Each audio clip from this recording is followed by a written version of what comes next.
কি কি দেখতাছেন? বাংলাদেশের ক্রিকেট ক্রিকেট দেখে রুচি নষ্ট করেন না ক্রিকেটের প্রতি। এদের খেলা দেখলে ক্রিকেটের থেকে রুচি উঠে যায়। এটা তো ইউইর সাথে খেলতেছে না, তারা খেলতেছে অস্ট্রেলিয়ার সাথে।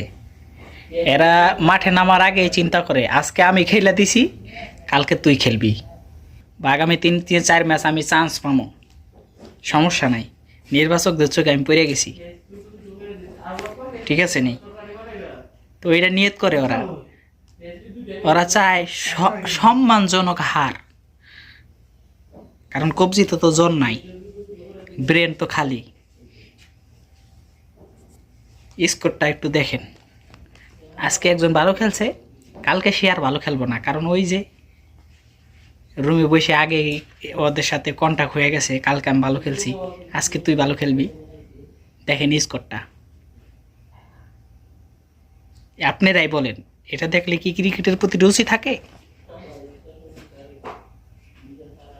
আমরা যারা ক্রিকেট প্রেমে আছি, আমাদের দোষটা কোথায় ভাই? তোরা কি জন্য আমাদের এত নির্যাতন করতাছ? লায়লা মামুনও এত সুন্দর অভিনয় করে না, তোরা ক্রিকেট মাঠে যে যে অভিনয়টা করস, কি লিখা ভাই? এবারও তো আমাদের মাফ কর, মাফ কর, আর জ্বালাইস না।